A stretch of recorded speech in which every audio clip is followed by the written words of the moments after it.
Hey, it's Heike, and welcome to the Pursue Your Spark podcast. Welcome to all the new listeners, and hello to all our current listeners. We are all going through menopause, one way or another. Some women have a much easier time than others, while others really suffer with the side effects of menopause. And our guest today will help us talk about menopause and fitness, but more importantly, the body image problems that come with menopause for so many, and how we can change that aspect of how we think about our bodies as we're going through menopause and beyond. So today we're thrilled to have Dr. Maria Luque with us, an Air Force veteran professor and go-to expert in menopause fitness with 2 decades of fitness experience and over a decade zeroing in on menopause. She's the founder of Fitness in Menopause, a company geared toward empowering women through this life stage. Today, we'll dive deep into the intersection of menopause and body image. Let's dive into our feature content.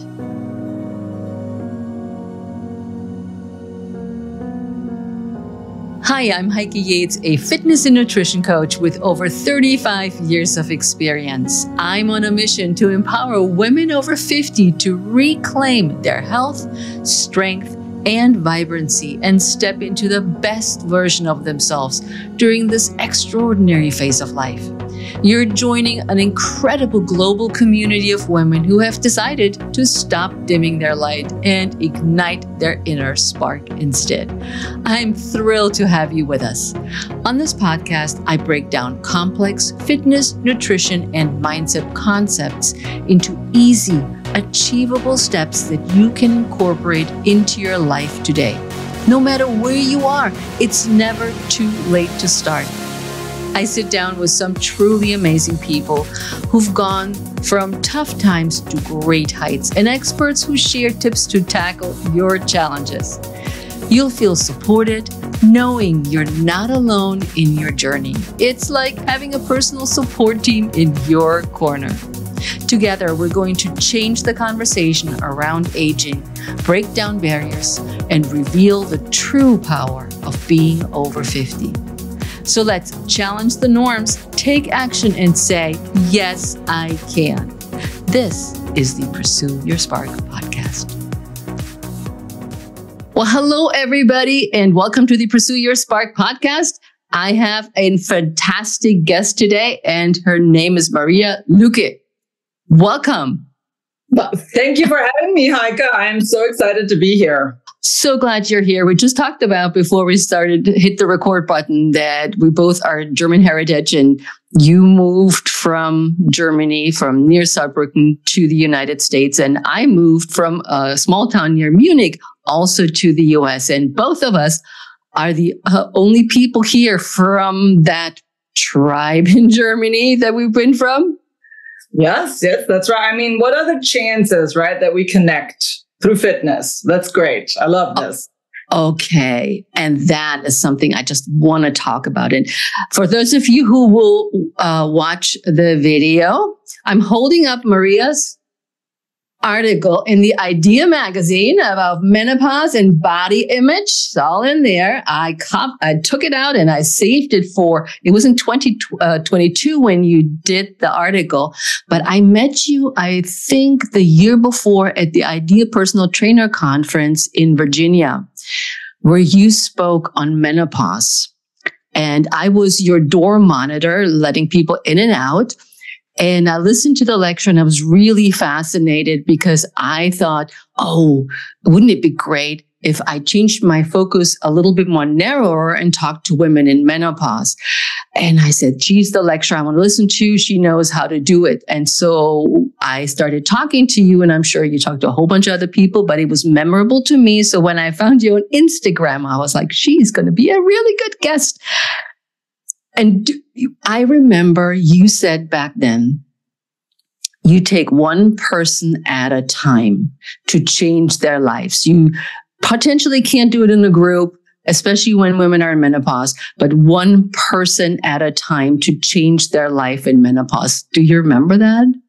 Yes, I do, because it's still my philosophy. I think there is no approach that you can just throw at everyone in menopause. And so one person at a time, one approach at a time is still how I work these days.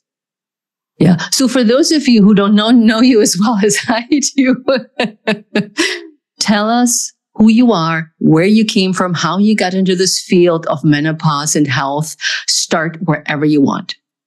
Well, I am Maria Luque. I got my PhD, and this is where it all started. I got my BA PhD in health sciences, and as I had to pick a dissertation topic, I kind of looked around and saw that there was a need, not a need. The clients that I had and the friends that I had were going through menopause.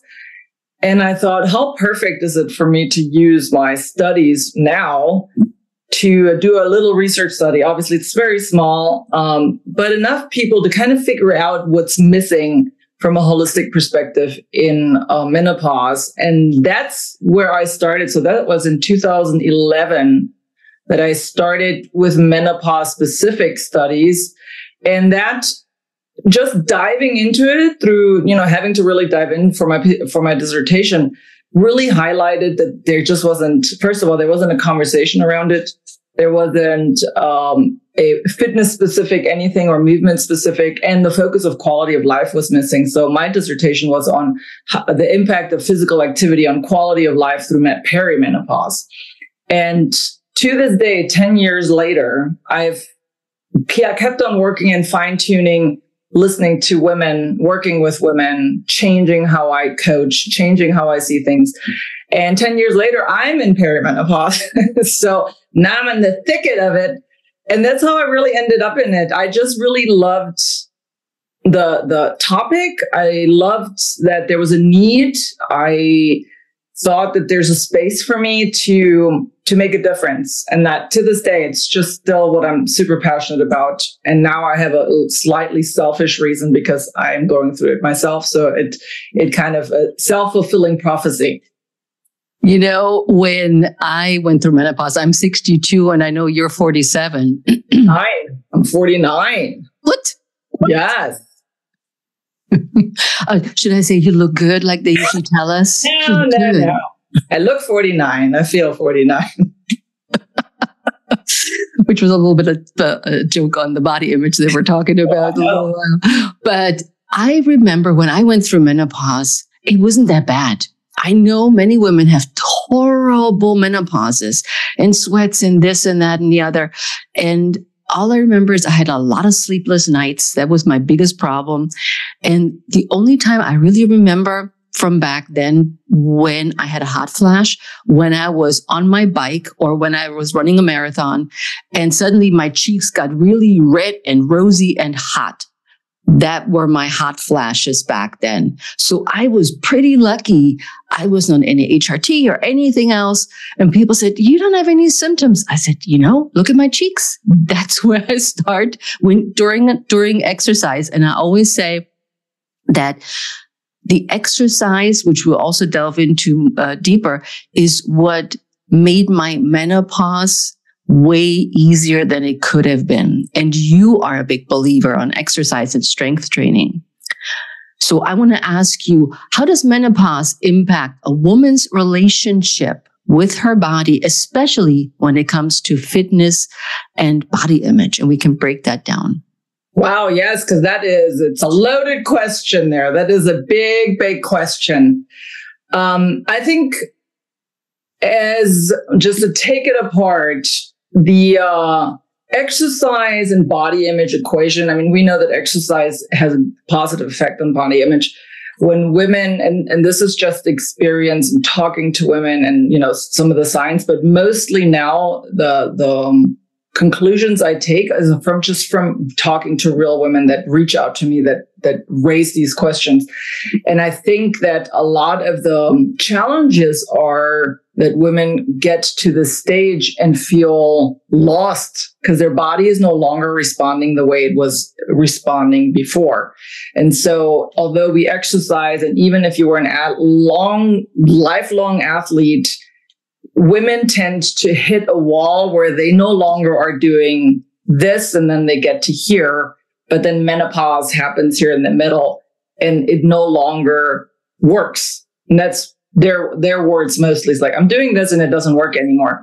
And so exercise plays a crucial role, and not only exercise, but the re-evaluation of what exercise is for you and what movement is in menopause, I think becomes a critical piece in quality of life management for women. It's a non-negotiable. Movement is, and I really am starting to change my narrative of not just saying exercise, but movement, because I have found that a lot of women see exercise and all they see is weight training and CrossFitters and marathon runners, like that hardcore, like there's a certain association that is done to it, when movement can be so much more. So I think that it's a critical piece for both body image and quality of life, which are obviously very, very tied in together. And I think that now for women that are going through menopause now, so that perimenopausal stage, taking time to check in with the relationship that you've had with exercise and where it may be different now is a key factor in you making a change to have sustainable exercise in how you view yourself, your body, and your exercise routine. I remember the days when I didn't sleep at night and the alarm clock went off at 5 a.m. saying, yo, time to meet your marathon group. And I would hit the button. I said, I cannot move. I felt like a brick has hit me. And I missed, during that, specific to that time, I missed a lot of my running in the morning because I just couldn't function. I could barely get to work because of the lack of sleep, which also is a side effect of the hormone changes during menopause. But I remember that my husband said, don't you want to go? I said, I can't. I need another 3 or 4 hours of sleep and then I can function. And it's hard to get yourself together when, like in my case, I felt super tired. And the idea, like you said, Maria, is about movement. It doesn't have to be the marathon. It doesn't have to be the exercise class, but just moving is so important to feel better. Yes. And you made a great point, because I think one of the big challenges is that before we hit menopause, which is very unpredictable. It isn't, and I always say this isn't a linear experience. We're not going and there's a checkbox and you're going to go through this stage and then there's this stage and then there's this. It's more like a hamster wheel or a roller coaster that constantly is changing and you don't know exactly what's behind the next curve.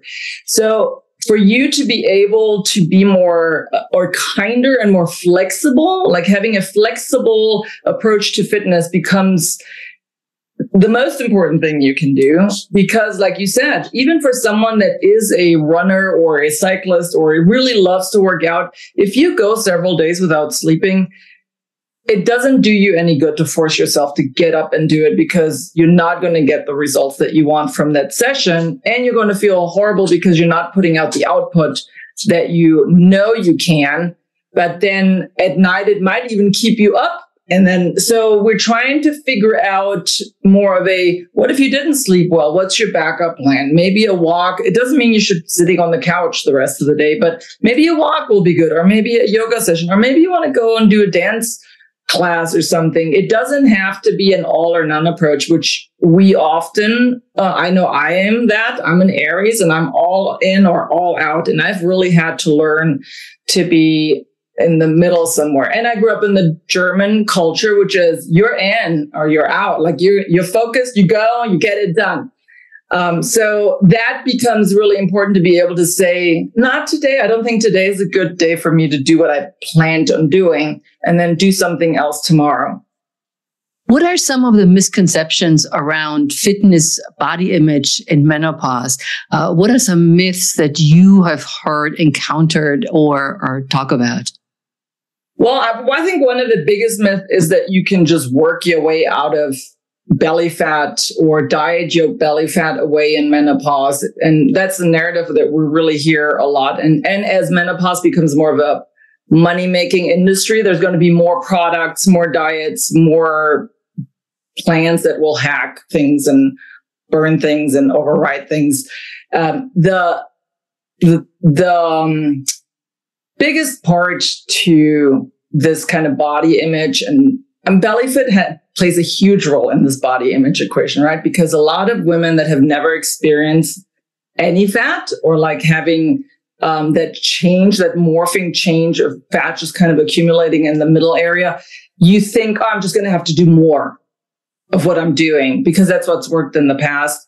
And that backfires often in menopause. So again, it goes kind of back to reevaluating why we do what we do.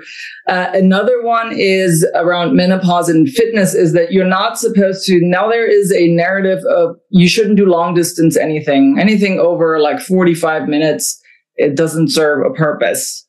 Or you shouldn't be doing this type of exercise, but you definitely should be doing lift heavy and do high intensity exercises. Like that is the one thing that is now being really sold. Like that's what women in menopause need. And I agree that it's great. It's a component, but it isn't, it's a piece of the puzzle. So we can't say that this puzzle piece is more important than this puzzle piece when we're looking at, well, what's the purpose? Again, why are you working out? Like, what is your ultimate purpose? And we have to realize that body image is a huge issue in menopause. This isn't a unique experience that you are having or I'm having. 80% of women going through menopause experience some sort of body image challenge. So this isn't something that you're not doing. So realizing that exercise can be an ally, but isn't the solution to your body image issues is a critical piece in making peace with all of that and just kind of making friends with your movement and your body. Hey, it's Heike. I want to jump in and tell you about a program I'm offering. If you're ready to take control of your life and feel vibrant again, then the Pursue Your Spark Blueprint is for you. It's an 8-week online group coaching program for women in midlife. On this life-changing journey, you'll start a healthy intermittent fasting routine, lose body fat, improve gut health, and boost your energy. And boy, will you feel stronger after the course. With our course, you won't feel like you need to start over each time life gets in the way. Our tailored Pilates and strength training exercises, combined with a built-in accountability system, will make sure that you build lasting and consistent habits. We're not just about physical transformation. We're here to help you build a confident mindset to make guilt-free, smart health choices. Imagine going mountain biking or fitting into last year's clothing without a hitch. That's the energy and vitality the Pursue Your Spark Blueprint brings. Ready to prioritize your health? Click the link in the show notes to apply. It's time to invest in yourself because you are worth it. Well said. I couldn't agree more. I mean, love your body for what it can do, which takes it almost to my next question is, what can I do with my body versus why isn't my body making me happy? Yeah, well, the one thing, the big thing is, and I almost like describe menopause as you either let like the wrecking ball hit you and like kind of throw you over, or you get on that wrecking ball and ride it and have a good time. Because we have to realize that body image isn't attached to your actual physical self. It's your mind. Like we've all experienced this. I have been 20 years ago in a different, leaner body, and I wasn't happy then with it. Now I'm a different body. Now I'm happier with my body because I've learned to make peace with what it is. And I know that I just can't kill myself working out and dieting and doing these things when I know that it wasn't attached to the actual size because we're thinking if I'm smaller, we solve nothing. The smaller, the better. If I'm only 20 pounds lighter, I'm going to feel better. I'm going to be happier. And that's just not true. So body image is how we feel about our body. It isn't what our body actually, the size of our body. And once we actually make those connections and detach size and physical appearance from our body image, then real change can happen. Yeah, I like that. When you're thinking about the hormone changes that we go through in menopause, of course, our skin will be more slack and we get rumpler skin and not as elastic, and our eyes are sagging, our butts maybe not as perky or whatever. And we all, as you said earlier, we all go through menopause different. So the one has sagging boobs, the next one has sagging butt, the next one has a belly fat, whatever it is, the next gets more wrinkle, the next person gets all of it. It's just happening. And it is not something that I think always women feel so guilty. What did I do wrong? What is it that I didn't do? I should have, could have. And look at me now. Well, the biggest contributor is that we've always been told this. We've always been told that we're not enough. Like the hair it's supposed to be curly, not straight. Big boobs are in, now they're not. Big butts are in, now they're not. Like now we want hips, we didn't want hips before. It's always what you don't have that you're supposed to be chasing. And in menopause, it's always been like that. And it will continue to be like that because women are easily marketed to, because society has always pushed the narrative that we have to change. The eyebrows have to be thin. No, now they have to be thick. You're supposed to wax everything other than your hair because you're supposed to have hair on your head, but nowhere else. And so it's those kinds of things. The standards that we know don't exist for men have always existed for women.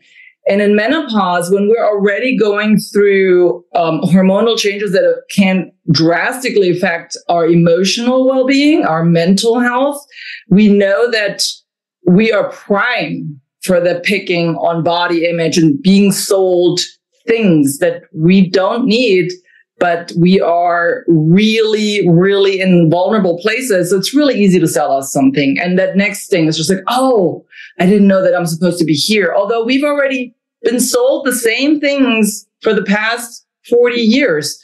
So how much longer do we want to be, taken for our money and for that? Like, I think menopause is such a great opportunity to cut those ties that we've been really tied to our entire life, most of our entire life. But aren't then women afraid to cut those ties? What would I do if I don't have the cellulite cream and the belly wobbler to get rid of my belly fat and the whatever else is out there? And I can't think of any products right now. But what would you do if those ties are cut? How would you feel as a woman then? Free. You would feel free. Imagine all the time and energy that you could use on things that you actually enjoy to do. So many women that I work with actually avoid situations, social situations, or things that they actually enjoy doing because of how they feel about their body and because they feel that they can't. You can't go swimming because you can't show your body in a bathing suit, right? Maybe you don't want to go out to eat because you're afraid someone will say something about what you're eating, or someone will mention something about diets or something. There's actual implications that we cut out things that we enjoy doing, spending time with our family, deleting photos that actually are happy memories just because we don't like the way we looked in those pictures. So imagine the energy that we could actually use for good and enjoying moments and enjoying life when we don't have to be preoccupied with, oh my God, what am I like? How does my body look today? And am I looking because when we have body image issues, most of the time we are worried about what others think of our bodies. And sadly, other people don't actually care as much about your own body than you think they care. And even if they did, who cares, right? When you get to let go of those attachments, it is freeing. Now, I want to be, and I'm always very honest in this conversation, because cutting the tie means not having a full-on rope or chain. It may mean you still have a thread. I think it's very hard to cut those ties completely, and being honest about body image and saying that you manage it. Like, for instance, I've been very open about my own body image issues through life. I manage it much better now. It doesn't derail me, but do I have days that I feel crappy, or that I look in the mirror and I'm like, oh, or if I feel a jiggle and I'm like, like those kinds of things where it's still, you still have those moments, you still have those days, but it's about not letting it rule what you're about to be doing or how you feel the rest of the day. Because when women are in that thicket of body image, it derails their day. They make choices based on how they feel about their body. And there's something that we can actually change. It's like, that's changeable. Because I hear often, oh, I wish I looked like my 20-year-old self. Well, you're not. We are all getting older. Aging is a normal process. And I think a big part of that menopause story too is to normalize aging.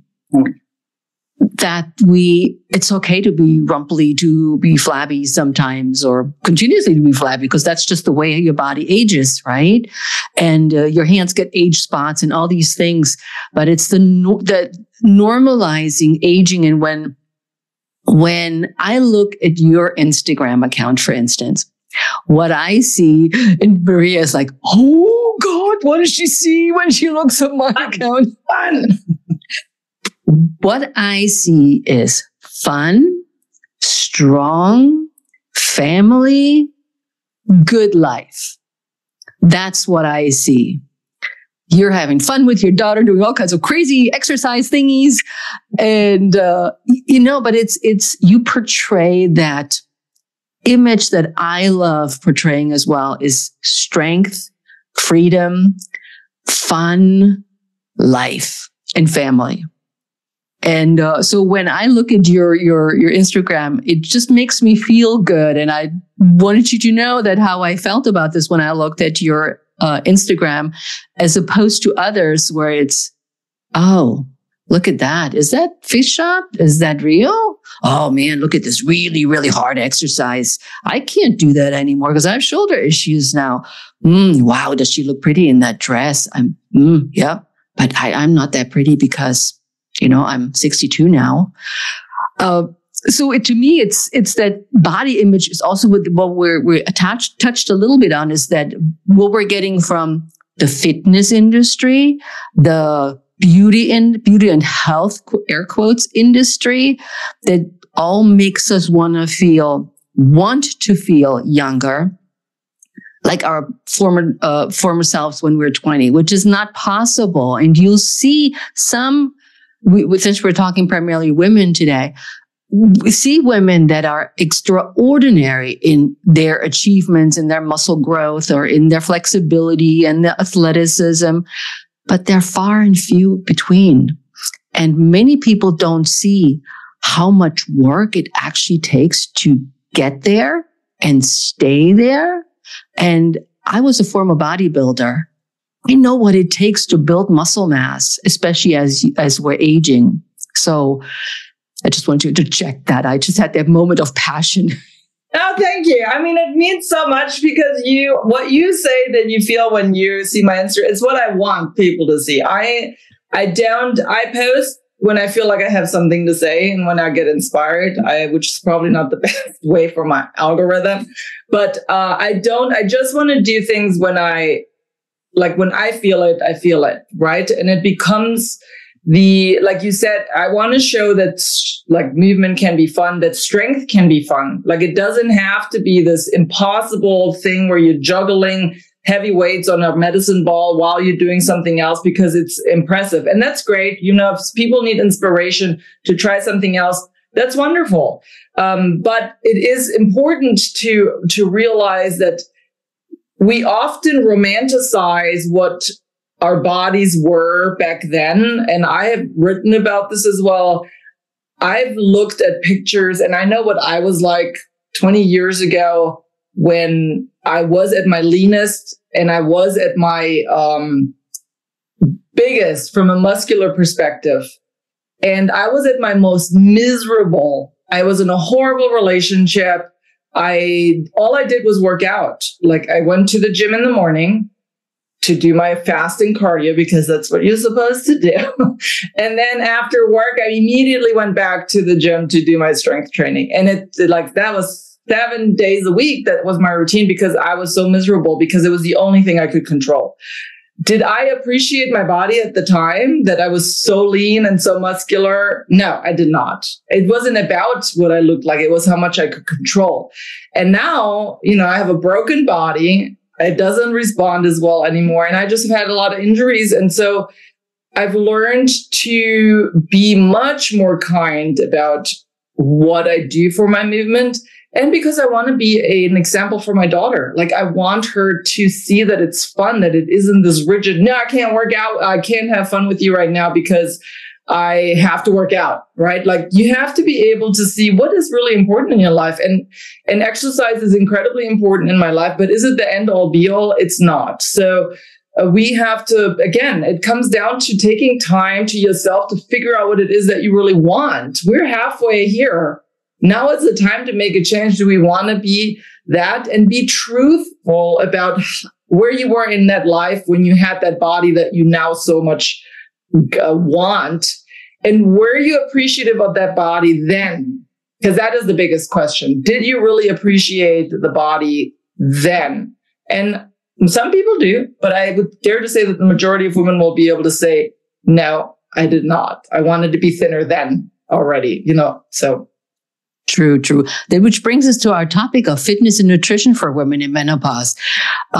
What would you recommend with that said, also with the background of, you look good for your age, and the back of, here's the diet culture, here's your drink shake, here's your whatever shake to lean out. What would you say to women that are in and around menopause, how to approach that whole nutrition and exercise to get other strength training together? Because I think that strength training is really, really important for lean muscle mass, for boosting the metabolism, but also you feel stronger. You can pick up shit. That's what I always say. Yeah. You said it right. I am with you on this. Strength training is a non-negotiable. We have to do it. There's no other way to stimulate muscle growth unless you want to be attached to a machine that does the work for you and, like those things. But in any other way, strength training is incredibly important, not because you're going to lose weight. You may, but that's not the main reason. The main reason is that we are able to function the rest of our life. We're able to keep our bones strong. We're able to do things. We're able to live a good quality of life. The more muscle you have, the better your quality of life. I'm dare to say you're more prone to being able to withstand if you get sick. When you have very little muscle, it is harder to recover from illness. It's harder to recover from injury when you have less of a bank. I like to kind of call my muscle as like a savings account. The more muscle you want to put more on and put it away, because at some point you will have to draw from it. And it becomes the withdrawals will be bigger and bigger and bigger because, as you mentioned, not only does age accelerate muscle loss and bone loss, but menopause adds another speed to it. Like it adds a little now we're going faster. So we're actively trying to avoid losing muscle in and around menopause and post-menopause, and not only muscle, but muscle mass and bone mass. Those two things are critical for you to be able to live your life, just move around and do things. And it is great for metabolism. And like I said, it probably will help you lose some weight because the output and input. But again, I'm not a weight neutral coach. I don't like to focus it all on weight because it's a slippery slope. So when I say, but then when you talk about strength training, and not you, but like when we talk about strength training, many women are turned off because they're immediately, just like I said earlier with exercise, they immediately think weight gym, I have to go to a gym. I have to lift heavy weights. I have to do something that I really don't like. And lots of women do not like to go to the gym. They don't like to work out with what they perceive to be weight training. So we have to figure out how to get strength training into your life. And there's many ways to do it.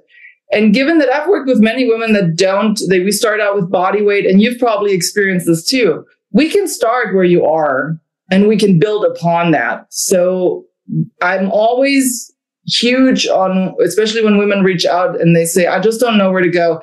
And I said, let's see where you are. I don't need you to buy a bunch of equipment. Start where you are right now. And then we move into it as you go, because yet to this day, I have never met a woman that has hated getting stronger. So as we work together and you work in this routine and you become stronger, you want to continue getting stronger. No one has ever said, you know what, I've reached my level of strength. I don't want to get any stronger. Like, this is great. Doesn't, because you want to continue. It's magical what happens when you can lift, like you're saying, when you can lift shit. It's great. Feels good. And so that becomes essential. I think strength training is incredibly important and is a non-negotiable. You have to somehow find a way to include it. And there's a million ways to do it. When we talk about nutrition, so much misconception. I personally, I'm not a nutritionist, so I'd like to stay in my lane and not give advice when it comes to that. As far as I know, there is no menopause diet. It just doesn't exist. There's nothing. Women don't have to eat differently. They don't have to do suddenly avoid all carbs or intermittent fasting. There's plenty of studies that show that it actually backfires, like longer periods of fasting, where people do 2 or 3 day fasts are not good. They backfire. And keto the same way. So all of these things where women are being bombarded with carbs and insulin sensitivity, and now you can't eat any carbs or any sugars or anything. Some women probably will go through this, but this is something to talk over with your medical professional, not with your fixing it with your supplements and your exercise routine. And so I just think there's an overblown emphasis on changing diets because you're in menopause. All of the rules that we know to be true for nutrition still apply during menopause. We want to include nutritious things. We want to include things that we love. But I am an advocate of adding versus subtracting. Let's eat more, add more nutritious things like, flaxseed, chia, like things that are really full of antioxidants or things that add. Rather than saying, I'm going to cut out carbs, I'm going to cut out this, because it doesn't work. We've already done it a million times. That's where I stand on nutrition. I'm also a huge believer of being a intuitive eater. I personally don't follow a specific program. I eat when I'm hungry. I don't eat when I'm not hungry. And sometimes I have to force myself to eat if I've gone too long. Because I know then it's time. But, just kind of listening to that. So that's a long-winded answer to your question. No, this is a good answer. And I appreciate your honesty and saying, hey, I'm not a nutritionist and this is my experience. I've had this with clients. I see it on my own body. And there is, again, it goes back to what the industry tells us. There's a diet for everything. There's a fix for everything. There's a do that and you will get that. The one thing that's one of my pet peeves is the flat belly exercises. When those people sit on the chair and they're like, look, now I'm lifting my knees. Now I'm getting my belly lean and my belly fat will be gone. It just drives me bonkers. It's awful. And you know what? They just will put on a new dress on those marketing techniques and sell it as something new. Again, we go back to women that are in menopause or postmenopause. We've done all the diets. We've done them all. And have they ever worked? No, because we know diets don't work. Like, the science is very, very clear. It doesn't work. It backfires. You will probably gain more back than you actually lost. And now, isn't it an indicator that all of those big diet programs like Weight Watchers and Noom and those, they don't call themselves diets anymore because diet is a bad word. It's just, they're still doing the same thing, but now they're a lifestyle program, or they're backed by science. It's a behavioral change program. They put a new name on it because diet now has this bad connotation. It's the same thing though. It's as many times as I've heard people say, "Oh, I'm doing new. It's not a diet," and I'm like, I mean, they're telling you what to eat and they're telling you how much it's a diet. Like there's no, It's like what I always tell my clients who want to monitor their food intake. I'm like, write it down. And that's what this product group does too. Write it down. Well, if you know what you're eating and if you want to balance your diet and you do want to lose weight, well, write it down. Then you know whether you overate or underate or where you're lagging in nutrition, but it's not the miracle program suddenly that it's made out to be. I agree with that. Yeah, well, we know that input and output is still the basic truth. And we have to be honest with ourselves. As we age, for most of us, our activity level goes down a little bit. Even for people that are really athletic and really focus on getting their exercise every day, you've probably slowed down a little bit, even those people, than from where you were 10 or 20 years ago. So your input, your food has to equal the output, because otherwise there will be a weight gain. And that's just normal calculation. Now, I don't agree, and I still don't believe that the less you put in, the more you're going to lose weight, because we know that's not true either. But we do have to realize that maybe sometimes we're not honest with ourselves in saying, well, maybe I have slowed down a bit, but I'm still eating exactly the same way I ate when I was really active. So those are the truth moments that you have to have with yourself and say, maybe if I'm not moving as much, I can't eat the same way that I did before. I can eat all the same things, but maybe I need to eat smaller portions because I'm not moving as much. And so that becomes a big component. Is it the only component for weight gain? No, especially during menopause, because there's so many other things that are happening. And for body composition, for sure not, because weight gain and body composition are two completely different things. We can gain weight and have be okay with our body composition, and we cannot gain weight, but suddenly it seems like all of the fat is being taken from all the body and just put in the middle. And so that's not something that you're doing because you're eating bad or because you're not exercising. The body fat in the middle is often a side effect, or not a side effect, it's a symptom of menopause. And will it even out as you go through postmenopause? Probably some of this will even out, but what is the absolute worst case scenario if you have a little extra fat around the middle? Does it keep you from, like what you were saying earlier, does it keep you from going on a hike? Does it keep you from playing with your kids or grandkids or your puppies? Or does it keep you from going to the gym? Let's be realistic. Like, what is it keeping you from doing? When you're over obsessing over it, you're really making your belly fat worse. And you're not doing the things that you want to do, right? Again, we're like quality of life.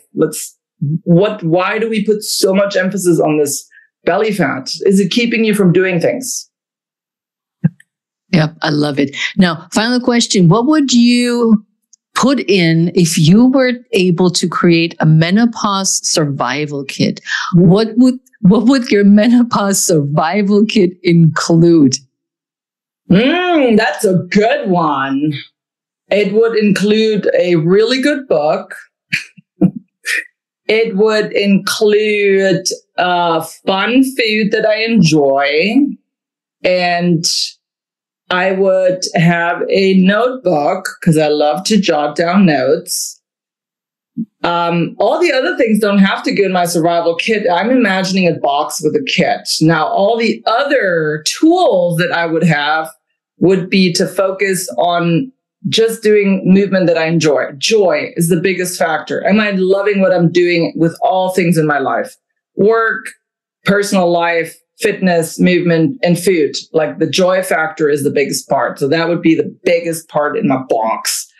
But if we're talking things, it would be a book and a notebook because I like to write and read. Okay. I think that sounds like a very good menopause survival kit. And our listeners can put whatever they want in their own menopause survival kit.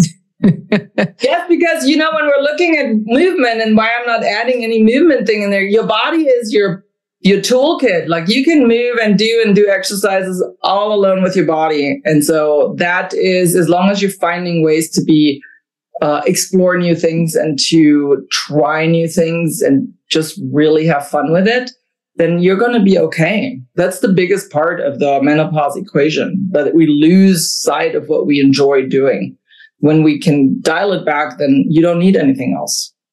Hey there, I just want to jump in real quickly and let you know about an awesome podcast. I know that many of us are married, but others are not. And there is this amazing podcast that I need you to listen to. It's called Behind the Swipe, and its host is Hoyt Prysock, and I got him here to tell you more about the show. Wow. Well, listen, thanks so much. I really appreciate it, Heike. Behind the Swipe is really focused on pulling back the curtain for online dating for those of us in our 40s, 50s, and beyond. And what we do is we will have an expert of some kind, whether that's a dating coach or a therapist or a matchmaker, or somebody that really lives and breathes all of this dating stuff.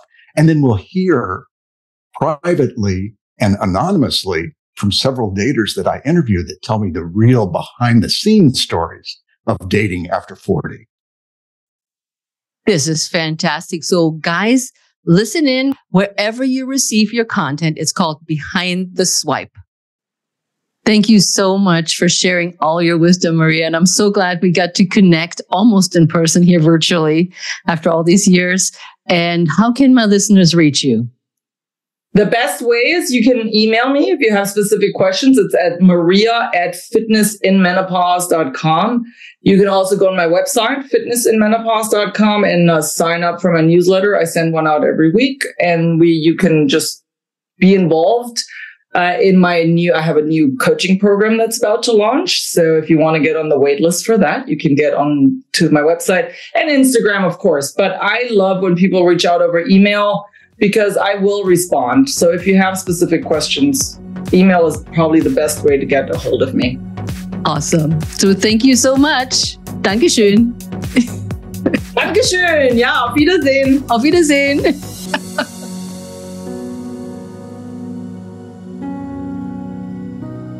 What an insightful conversation with Dr. Maria Luque on the crucial topic of menopause and body image. A big thank you to Dr. Luque for sharing her extensive knowledge and practical advice. If you want to learn more about navigating the challenges and rewards of menopause, be sure to check out her company, Fitness in Menopause. We'll leave a link in the show notes for you so you can easily find her. But I would love to hear from you. Once you listen to the episode, send me an email with the subject line body image to heike@heikeyates.com and let me know how this episode resonated with you. If you had any questions that I can pass on to Dr. Luque, and how you feel about listening to what her advice was. I want to celebrate with you your health and your life in the second half of life. So reach out. Can't wait to hear from you. And until next time on the Pursue Your Spark podcast. Ciao.